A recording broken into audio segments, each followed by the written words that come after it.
Novel محبت کے جگنو skill امن الیاس، یہ اس کی پہلی قسط ہے۔ یہ گھٹیا فلم تم مجھے دکھانے لائی ہو؟ نشوا نے نہایت بیزاری اور اکتاہٹ سے سنیما کے اسکرین پر محبت کے گیت گاتے ہیرو ہیروئن کو دیکھتے مزنی سے کہا۔ وہ دونوں میٹرک سے لے کر یونیورسٹی تک بہترین دوست رہی تھی، اور اب یونیورسٹی ختم ہوتے ہی جاب بھی اکٹھی کر رہی تھی۔ ہفتے کی رات تھی، مزنی نے مووی کا پروگرام بنا لیا۔ 6 سے 9 کا شو دیکھنے کی دونوں کو بڑی مشکل سے اجازت ملی۔ نشوا سمجھی کوئی بہت کمال کی فلم ہے جسے دیکھنے کے لیے مزنی نے پچھلے 1 ہفتے سے رٹ لگائی ہوئی تھی، مگر فلم دیکھتے اسے سخت مایوسی ہوئی۔ وہی گھسا پٹا اسکرپٹ، ایک لڑکا ایک لڑکی، کچھ ظالم سماج جو ان کی محبت کے بیچ آ جاتے ہیں۔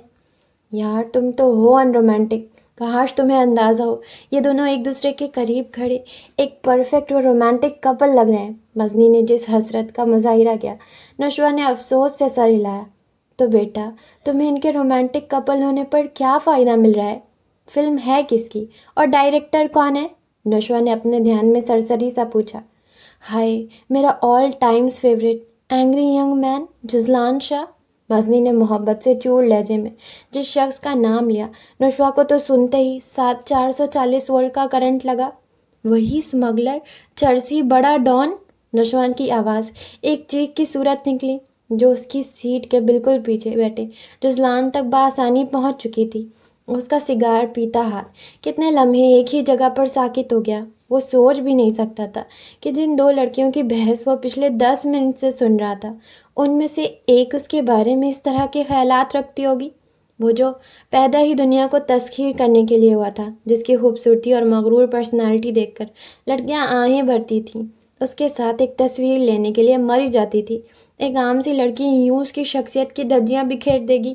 اس نے آج تک اپنے لیے صرف تعریفی کلمات سنے تھے، جنہوں نے یقیناً اس کا دماغ 7ویں آسمان پر پہنچا دیا تھا کہ وہ ایک لڑکی کے منہ سے اپنی بد تعریفی برداشت نہیں کر پایا۔ پاگل، آہستہ بولو، مزنی نے اسے چپ کروانا چاہا۔ کیوں آہستہ بولوں؟ وہ کوئی یہاں بیٹھا ہے جو سن لے گا۔ اندھیرے کے سبب کوئی نہیں جانتا تھا کہ اس فلم کا ڈائریکٹر اور پروڈیوسر ان کے درمیان ہے۔ فلم کو لگے ہفتہ ہوا تھا۔ جزلان کی عادت تھی وہ اپنی فلم کے ریلیز ہونے کے بعد کوئی ایک شو عام لوگوں کے ہمراہ بیٹھ کر ضرور دیکھتا تھا۔ جب ہر جگہ اس کی تعریف ہوتی تو اس کے غرور کا گراف کچھ اور اونچا ہو جاتا، نخوت حد سے سوا ہو جاتی۔ اور پھر شہرت اور پیسہ 2 ایسی چیزیں ہیں جو انسان کو کبھی بری نہیں لگتی۔ پیسے کی اس کے پاس کبھی کوئی کمی نہیں رہی تھی، ہاں شہرت کا نشہ اسے ضرور چڑھ چکا تھا۔ ایک تم بیوقوف ہو جسے وہ ڈان، چرسی اور اسمگلر لگتا ہے۔ میں تو کہتی ہوں اسے خود اپنی فلموں میں کام کرنا چاہیے۔ ایک دنیا فدا ہے اس پر، کیا پرسنالٹی ہے، کسی بھی لڑکی کا آئیڈیل ہے وہ۔ اور جب سگار کے کش لگاتا ہے، اف، ایک قیامت برپا کر دیتا ہے۔ مزنی تو شاید حد تک متاثر تھی اس سے۔ ایک تمہاری دنیا کو ایسے لفنگے ہی پسند ہے۔ شکر ہے خود کام نہیں کرتا، نہیں تو بالکل ہی فلاپ ہو اس کی فلمیں۔ بدماش کہیں کا، سگار پیتے ہوئے تو بالکل ہی کریپی لگتا ہے۔ نشوا کو ویسے بھی سگریٹ اور سگار پینے والے مرد بہت ہی برے لگتے تھے۔ جزلان سگار کے کش لیتے اپنے ضبط کا امتحان لے رہا تھا۔ اس کے ساتھ ہی اس کا ایک باڈی گارڈ بھی بیٹھا تھا۔ اس کے سامنے ایک لڑکی کے ہاتھوں اتنی بے عزتی اسے شدید طیش دلا رہی تھی۔ اور یہ فلم دیکھو ذرا، سوائے بے حیائی اور عریانی کے ہے ہی کیا اس میں؟ اس عورت کو کس گندے روپ میں دنیا کے سامنے پیش کیا جا رہا ہے، یہی سے اس کی ذہنیت کا پتہ چلتا ہے۔ اس کے اعتراضات کا پٹارا بند ہونے کا نام نہیں لے رہا تھا۔ اس لڑکی کا پتہ کرواؤ۔ جزلان میں اس سے زیادہ سننے کی ہمت نہیں تھی۔ وہ غصے کی حالت میں اٹھتا اپنے ایک بندے کو نشوا کے پیچھے لگا کر سنیما ہال سے باہر نکل آیا۔ السلام علیکم۔ نشوا بیڈ پر اپنے کمرے میں بیٹھی لیپ ٹاپ کھولے آفس کا کام کرنے میں مصروف تھی۔ رات کے اس پہر 1 بجے ایک انجان نمبر سے موبائل پر آنے والی کال کو دیکھ کر حیران ہوئی، مگر فون اٹینڈ کرنے کے بجائے کاٹ دی۔ اس وقت زیادہ تر محبتوں کے مارے مجنوں کالز کر کے چیک کرتے تھے کہ کہیں کوئی لڑکی ان کے انتظار میں جاگ رہی ہو تو گھٹیا بات چیت کر کے فلرٹ کو فروغ دیا جائے۔ وہ اتنی میچیورڈ اپروچ کی تھی کہ کبھی اس طرح کی سستی محبت میں نہیں پڑی تھی۔ وہ پھر سے اپنے کام میں مصروف ہو گئی۔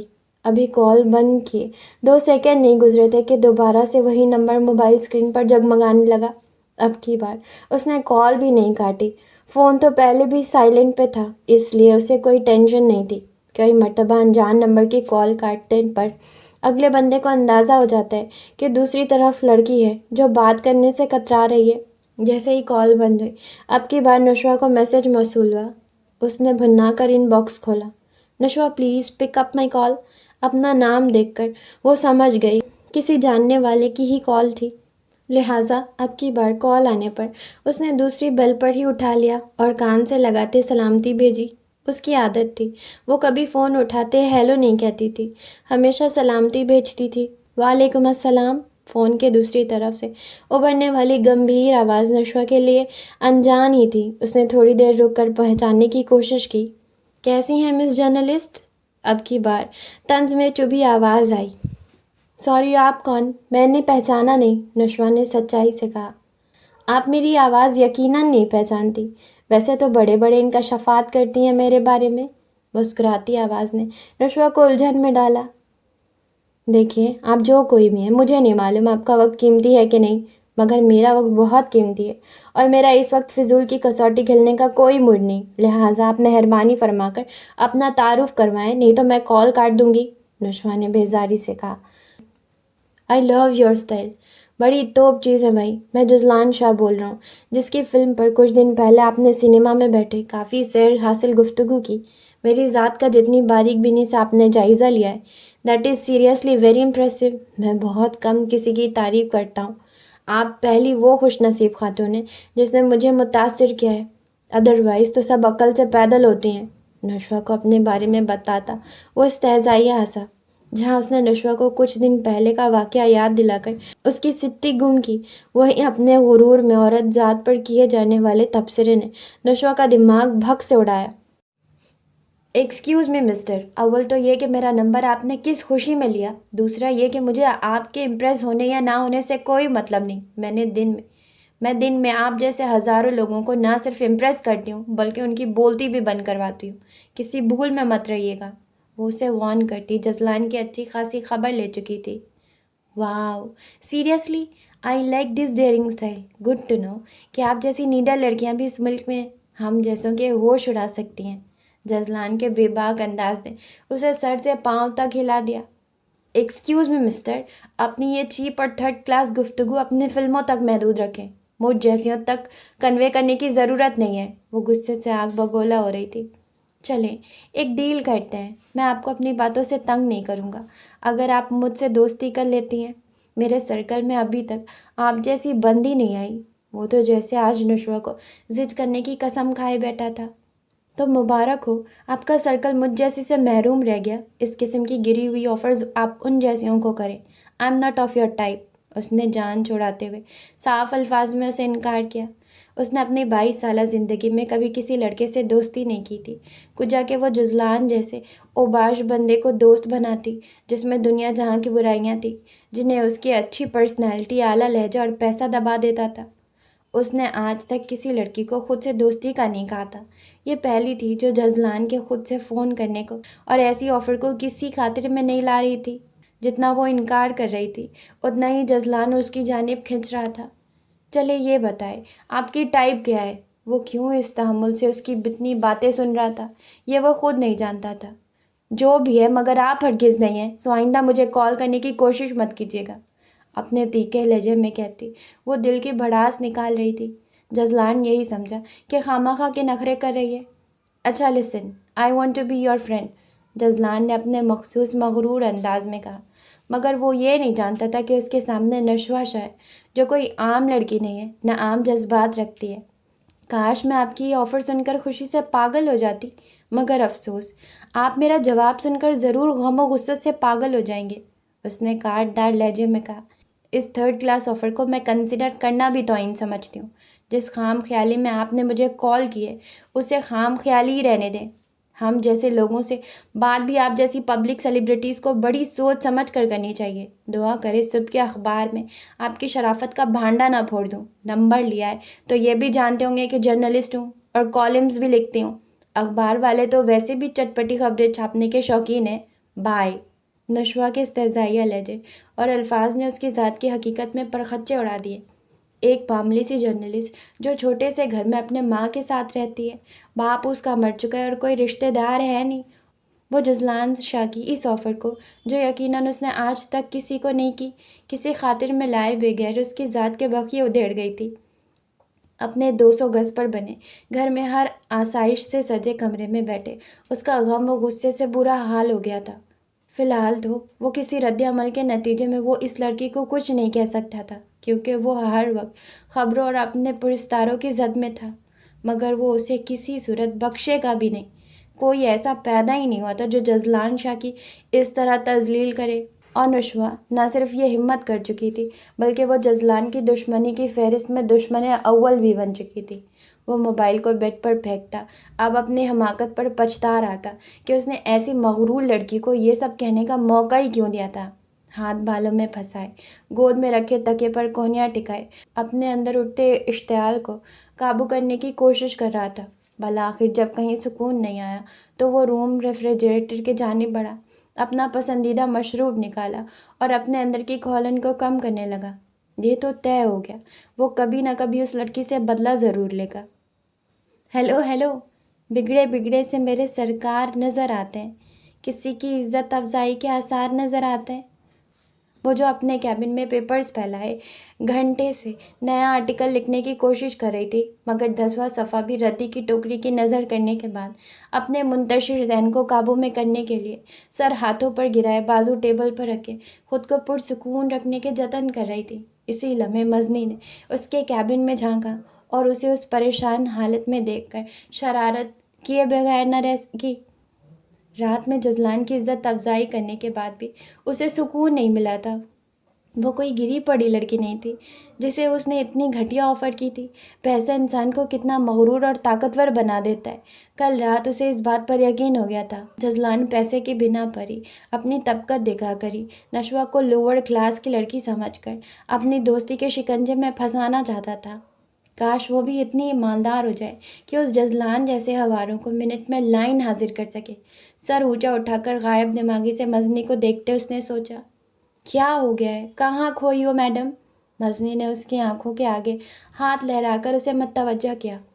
کچھ نہیں، تم بتاؤ، اپنے کیبن میں تمہیں چین نہیں جو میری کنسوئیاں لینے آتی ہو؟ اس نے بگڑتے ہوئے کہا۔ مسئلہ بتاؤ، اور مجھے پتہ ہے جب تک بات کرو گی نہیں اسی طرح سڑے کریلے کی جیسی شکل رکھو گی، اور تمہیں پتہ ہے جب تک میں تمہارے دماغ میں چلنے والے مسئلہ نہیں جان لوں گی چین سے نہیں بیٹھوں گی۔ اب بتاؤ، کہاں جا کر پوٹو گی؟ یہاں یا لنچ کے لیے کیفے جا کر؟ نشوہ نے محبت سے اسے دیکھا، جو اس کی رگ رگ سے واقف تھی۔ اچھے دوست بھی اللہ کا انعام ہوتے ہیں، اور مزنی ایسی ہی تھی، اس کے ہر درد سے واقف۔ یہیں بیٹھو، میں بتاتی ہوں۔ نشوہ نے مزنی کو اپنی ٹیبل کے سامنے رکھی کرسی پر بیٹھنے کا اشارہ کیا، اور آہستہ آواز میں رات میں جزلان شاہ سے ہونے والی گفتگو الف سے یا تک سناتی چلی گئی۔ مزنی تو حیرت کے مارے بے ہوش ہونے کو تھی۔ کس قدر ناشکری عورت ہو تم! اس اپالو نے تمہیں دوستی کی آفر کی، وہ نک چڑھا جو اپنے فینس کے ساتھ تصویریں بھی ایسے بنواتا ہے جیسے ان پر احسان عظیم کر رہا ہو۔ اس نے میری اتنی بکواس حلیے والی دوست کو کیا کمال آفر کی، اور تم بیوقوف نے اسے ٹکرا دیا۔ بہت ہی کوئی بدذوق عورت ہو۔ مزنی کی آہیں جاری و ساری تھی۔ تم تو ایسے کہہ رہی ہو جیسے اس نے مجھے دوستی کی نہیں شادی کی آفر کر دی ہو۔ نشوہ کو اندازہ نہ ہوا وہ یکدم غصے میں کیا کہہ گئی، مگر جیسے ہی اپنی غلطی کا احساس ہوا توبہ استغفار کرنے لگی۔ اوئے ہوئے، تو بات یہاں تک پہنچ گئی ہے؟ آخر اس نے تمہیں بھی امپریس کر ہی دیا نا؟ مزنی نے اس کی بات پکڑتے شرارت سے کہا۔ اللہ نہ کرے مجھ پہ ابھی اتنے برے دن نہیں آئے، اور ہاں، امپریس تو نہیں مگر ڈپریس ضرور کر دیا اس کی بکواس نے مجھے، نشوہ نے اب کی بار تشویش سے کہا۔ رات تو بہادر بن کر جزلان شاہ کو اچھی خاصی سنا دی، مگر اب پریشان تھی کہ اس نے نشوہ کی باتوں کا انا کا مسئلہ بنا کر کوئی نقصان پہنچانے کی کوشش کی، اور اپنے خیال کا اظہار نشوہ نے مزنی سے بھی کر دیا تھا۔ وہ اسے کوئی بہتر مشورہ بتائے۔ پاگل مت بنو، جو لوگ کسی کا برا نہیں کرتے ان کے ساتھ کبھی برا نہیں ہوتا، مزنی نے اب کی بار سنجیدگی سے کہا، اور کبھی کبھی ایسوں کے ساتھ سب سے برا بھی ہو جاتا ہے۔ نشوہ نے اسے تصویر کا دوسرا رخ بھی دکھایا۔ تو کیا تم کیا کہنا چاہتی ہو کہ نعوذ باللہ اللہ ظالم ہے؟ مزنی نے سنجیدہ نظروں سے اسے کھوجا۔ اللہ نہ کرے، میں کیوں ایسا سوچوں؟ اس نے برا مانا۔ تو بس پھر وسوسوں کو دل میں جگہ مت دو، اللہ پر یقین رکھو، وہ کبھی تمہارے ساتھ غلط نہیں کرے گا۔ جتنا وسوسوں میں گھرو گی تو پھر برا نہ بھی ہونا ہو تو تمہارے کمزور اعتقاد سے برا ہو جائے گا۔ اللہ ناانصافی کسی کے ساتھ نہیں کرتا۔ مزنی نے اس کے ٹیبل پر دھرے ہاتھوں پر اپنے ہاتھ رکھ کر اسے تسلی دی۔ اف یار، پلیز سر سے کہہ کر کسی اور کو لے جاؤ، سیریسلی میں اب خودکشی کر لوں گی۔ مزنی نشوہ کی دعائیوں پر محظوظ ہو رہی تھی۔ اب آیا نا اٹھ پہاڑ کے نیچے، نشوہ کی جانب زد کر دینے والی مسکراہٹ پھینکتے اس نے مزے سے سر کو جنبش دی۔ تمہاری دانت تو میں آج ہی توڑوں گی۔ کاش مجھے پتا ہوتا وہ ہیروئن کس کے سیٹ پر موجود ہوگی تو کبھی بھی سر کے سامنے اس کا انٹرویو لینے کی حامی نہ بڑھتی۔ وہ مسلسل تلملا رہی تھی۔ نشوہ کے باس نے اسے صبح ایک مشہور و معروف ایکٹریس کا انٹرویو لینے کا کہا تھا۔ اس نے بڑے جوش و خروش سے سر ہلا کر حامی بھلی، مگر کچھ دیر پہلے مزنی نے انکشاف کیا کہ وہ ایکٹریس اس وقت جزلان شاہ کی نئی فلم کے سیٹ پر ہے اور اس نے انہیں اپنی ایکٹریس کا انٹرویو کرنے کی اجازت دے دی ہے، لہٰذا وہ مزنی کی گاڑی میں وہاں جانے کے لیے تیار ہو رہی تھی۔ مگر ڈائریکٹر اور پروڈیوسر کا نام سن کر نشوہ کو غش پڑنے لگے تھے۔ ابھی کچھ دن پہلے ہی تو اس بندے سے فون پر مارا ماری کی تھی اور اب اس کی سیٹ پر۔ یار، یہ ٹکلو باس کسی دن میرے ہاتھوں قتل ہو جائے گا، میں بتا رہی ہوں تمہیں۔ مزنی کیمرہ، رائٹنگ پیڈز اور ریکارڈرز پکڑتی نشوہ کو بازو سے کھینچتے ہوئے ساتھ لے جاتے مسلسل اس کی حالت پر مسکرا رہی تھی اور نشوہ کی جان جلا رہی تھی۔ وہ تمہیں کھا نہیں جائے گا، اس کو دیکھ کر ایسے پوز کرنا جیسے تم اسے جانتی ہی نہیں۔ اب خاموشی سے انٹرویو کے سوال لکھو، اس سے پہلے کہ میں تمہیں اس چلتی گاڑی سے دھکا دے دوں۔ گاڑی سٹارٹ کر کے سڑک پر لاتے مزنی نے اسے اب کی بار خاموش کروانے کے لیے دھمکی دی، جس کا نشوہ پر خاطر خواہ اثر ہوا تھا۔ جزلان کی فلم کے سیٹ پر پہنچتے ہی انہیں وہ ایکٹریس سامنے بیٹھی نظر آ گئی۔ انہوں نے جاتے ساتھ ہی اسے قابو کر کے جلدی جلدی انٹرویو ریکارڈ کرنا شروع کر دیا۔ آدھے انٹرویو کے بعد اس ایکٹریس کے نخرے شروع ہو گئے۔ وہ پانی پینے کا بہانہ کرتی اٹھ کر اسٹوڈیو کے اندر چلی گئی۔ انہیں یہ سب برداشت کرنا تھا، آخری نوکری کا معاملہ تھا۔